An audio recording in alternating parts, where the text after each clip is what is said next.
Halo Sobat Dukcapil, aku Lamski, jumpa lagi di program Mata Swarga Loka. Mau tanya dong Swarga Loka? Boleh. Oke Sobat Swarga Loka dan Dukcapil, kali ini kita akan menjawab pertanyaan-pertanyaan dari Sobat lo. Yang tentunya aku gak sendiri nih. Di sini aku bakal ditemenin oleh seseorang yang udah jago banget untuk menjawab pertanyaan dari Sobat. Tanpa berlama-lama lagi, yuk aku kenalin Mas Fares di sini. Halo Sobat Dukcapil, pasti udah bosen kan lihat aku. Asik. Gimana nih Mas Fares kabarnya hari ini? Sehat? Alhamdulillah sih, kalau hari ini nggak cuma sehat aja, tapi bersemangat dan berapi-api. Karena apa tahu? Karena Indonesia menang gak sih? Bener banget, Indonesia kemarin malam membantai Arab Saudi 2-0 tanpa balas. Keren banget emang Indonesia. Nggak nyangka. Padahal harapanku itu seri itu udah bagus, tapi melampaui ekspektasi gitu loh. Seneng banget akhirnya 2-0 lagi. Oke. Nah, back to the topic nih teman-teman. Oke, lanjut. Dan juga semoga Sobat Dukcapil juga sehat nih dimanapun kalian berada ya. Amin. Nah, Sobat Dukcapil, selama 15 menit ke depan, aku dan Mas Fares akan membantu kalian nih untuk menjawab pertanyaan-pertanyaan dari Sobat Dukcapil yang sudah dikumpulkan oleh tim melalui DM sosial media Dukcapil dan Swarga Loka. Bener banget, kita berdua siap membantu Sobat Dukcapil semua untuk menjawab atau sedikit memberikan solusi terkait pertanyaan-pertanyaan Sobat Dukcapil semua. Oke, tanpa berlama-lama lagi, mari kita mulai dengan pertanyaan yang pertama. Nah, pertanyaan yang pertama nih ada dari @rumahimpian727. Selamat siang Min, saya mau tanya, saya mau mendaftar menjadi petugas haji. Ketika saya memasukkan NIK, tulisan NIK-nya tidak terdaftar dan itu bagaimana ya Min? Apa bisa diurus online? Karena domisili saya di Sidoarjo dan hanya KTP saja yang di Surabaya. Terima kasih. Bagaimana tuh Mas Fares? Oke, untuk Rumah Impian 727 @rumahimpian727 karena ini mungkin terkait konsolidasi NIK ya.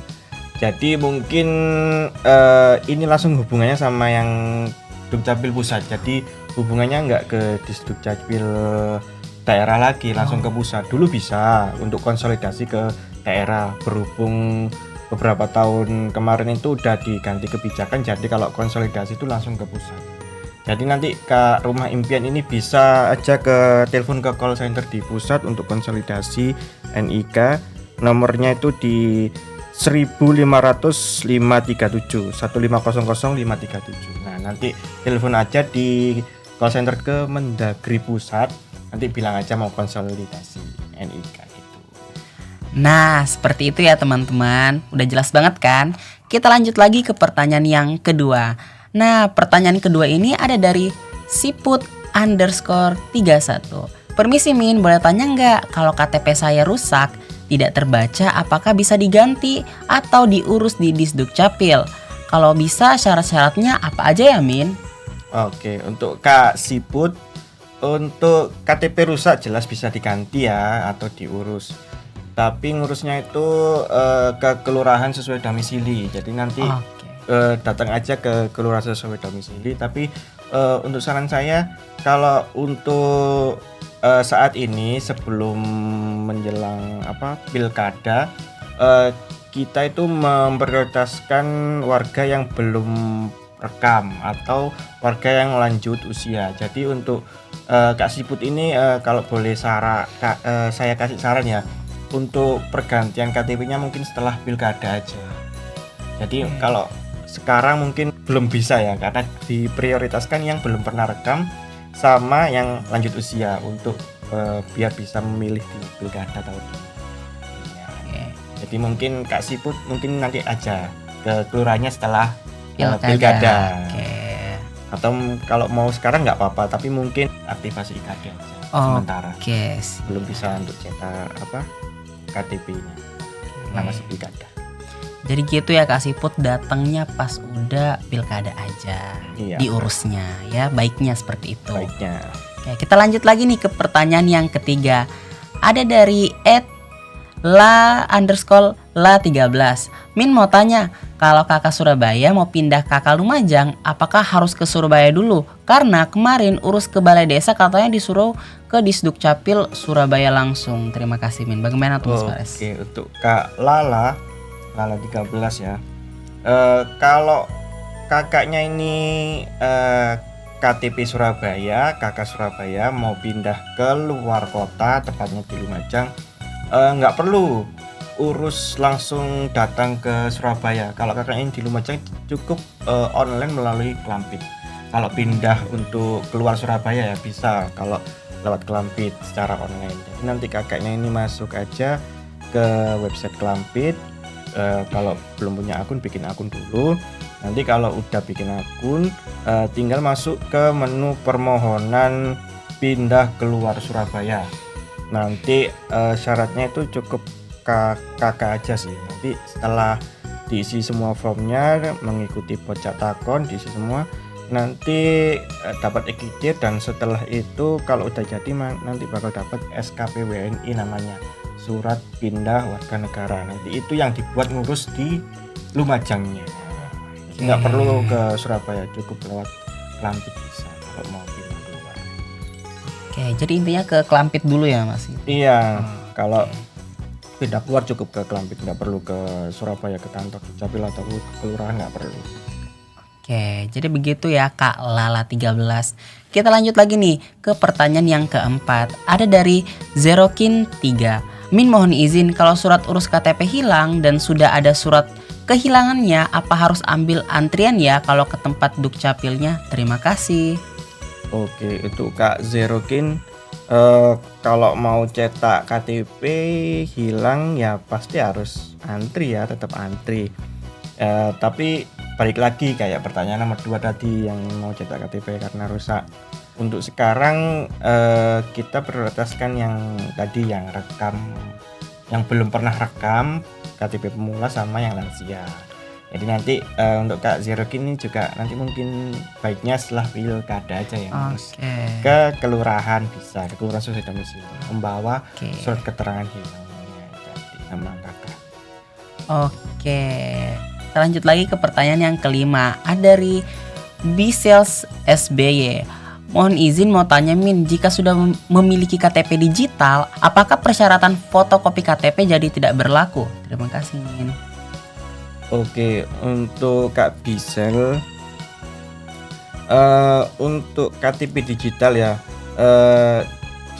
Disdukcapil sendiri sudah sosialisasi ke beberapa instansi, kayak misal di Bank Jatim, di beberapa bank juga, Bank Mandiri, di imigrasi juga, di Bandara Juanda itu udah nggak perlu pakai fotokopi KTP kalau udah pakai digital. Dan mungkin kedepannya kalau sosialisasi ini sudah meluas, mungkin juga untuk semuanya itu nggak perlu pakai fotokopi KTP. Jadi untuk sementara mungkin masih ada beberapa yang pakai karena belum, sosialisasinya kan belum merata. Tapi ya untuk beberapa juga udah nggak perlu pakai fotokopi, kayak tadi Bank Jatim, Bank Mandiri, Juanda itu salah satu contohnya, nggak perlu pakai fotokopi, tinggal tunjukkan IKD aja udah bisa.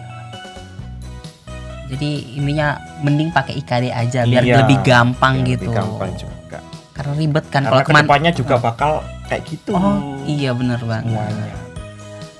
Ribet juga kan kalau kemana-mana tuh kayak bawa kertas fotokopi. Bener gitu. banget. Oke, kita lanjut lagi ke pertanyaan yang ke-6. Ada dari Kubus Gaung. Min, kalau lupa username Klampit bagaimana ya? Karena di web hanya bisa reset password. Terima kasih. Oke, untuk Kak @Kubus Gaung. Nah, kalau lupa username Klampit nggak bisa lewat online. Kalau reset password kan cuma buat lupa password aja. Kalau lupa username maka Kak Kubus Gaung ini harus ke Siola, tepatnya di kantor Disdukcapil. Bisa di lantai 3 ataupun di lantai 1. Nanti bakal diresetkan oleh petugas karena butuh verifikasi, bener nggak sih ini akunnya orang ini. Kalau bukan ya kita nggak bisa dong, harus nggak bisa meresetkan username-nya. Kalau emang bener yang datang itu pemilik akunnya baru kita bisa. Nanti diverifikasi dulu makanya. Oke, jadi kayak gitu ya Kak Kubus Gaung. Kita lanjut lagi ke pertanyaan yang ketujuh. Ada dari @Zaki Yalbi. Halo Min, mau tanya, ayah saya belum memiliki akte, tapi lahirnya di luar negeri. Dan untuk persuratan keterangan lainnya tidak tahu di mana. Ini bagaimana ya Min? Mohon jawabannya, terima kasih. Oke, untuk Kak Zaki Albi, ini ayahnya warga mana? Kalau emang sudah jadi warga Surabaya tapi belum ada akte kelahirannya, nah bisa bikin secara online di Klampi New Generation. Nanti buka aja websitenya. Yang perlu dipersiapkan mungkin surat keterangan lahir ayahnya dulu, apakah masih ada.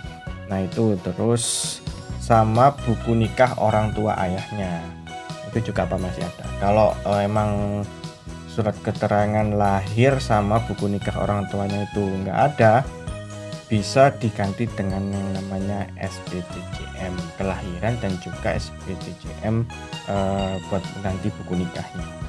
Nah itu nanti untuk semuanya itu bisa dilihat di website Klampi nanti untuk SPTJM maupun syarat-syarat. Oke, itu udah jelas banget ya Kak Zaki Alpi penjelasan dari Mas Fares. Kita lanjut lagi ke pertanyaan yang ke-8. Ada dari @tam9090. Min, mau tanya dong, kalau persyaratan pencatatan perkawinan Katolik di Surabaya dengan status KTP luar kota Surabaya, apa bisa ya Min? Jika bisa, untuk persyaratannya apa aja nih?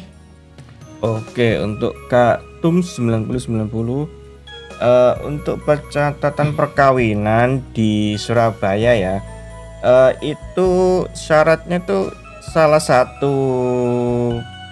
satu mempelainya, entah itu yang cowok ataupun yang cewek, itu harus warga Surabaya. Jadi kalau salah satu mempelainya itu warga Surabaya, bisa mencatatkan perkawinan di Surabaya. Tapi kalau dua-duanya bukan warga Surabaya, ya kita nggak bisa membantu untuk mencatatkan perkawinan. Misal Kak Tums ini warga Sidoarjo dan juga istrinya warga Sidoarjo mau mencatatkan di Surabaya, nggak bisa. Harus salah satu, misalkan Kak Tums ini warga Sidoarjo, istrinya warga Surabaya baru bisa, atau kebalikannya. Nah itu dulu. Dan nanti untuk persyaratannya ya bisa langsung dilihat di website Klampi New Generation. Nanti login aja, terus pilih menu ketan kolak atau akta perkawinan. Nanti di situ bakal lengkap syarat-syaratnya apa aja. Nah, jadi seperti itu ya. Oke, Sobat Dukcapil, pertanyaan tadi mengakhiri Mata Swarga Loka episode hari ini. Gimana nih kesan dan pesannya Mas Fares? Wah, banyak banget ya ternyata problem-problem dari atau pertanyaan-pertanyaan dari Sobat Dukcapil ya. Dan menarik juga, banyak sih. Semoga membantu ya pertanyaannya, jawaban tadi. Oke, betul banget ya. Terima kasih banyak Mas Fares atas informasi yang keren banget nih hari ini. Semoga semua yang nonton bisa lebih paham nih tentang dokumen kependudukan. Benar banget. Semoga warga Surabaya juga semakin sadar adminduk ya. Jadi sadar adminduk itu maksudnya apa ya?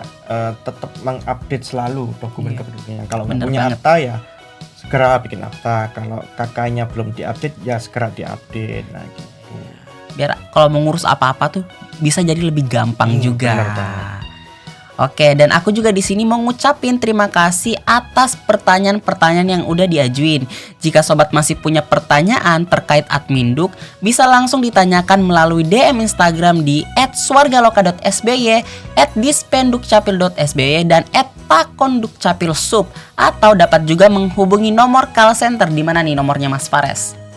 Untuk call center bisa di nomor 031 9925 4200. Nah, Sobat Dukcapil, jangan lupa juga untuk di-follow akun media sosial kami agar Sobat Dukcapil bisa selalu update informasi terkait Dukcapil.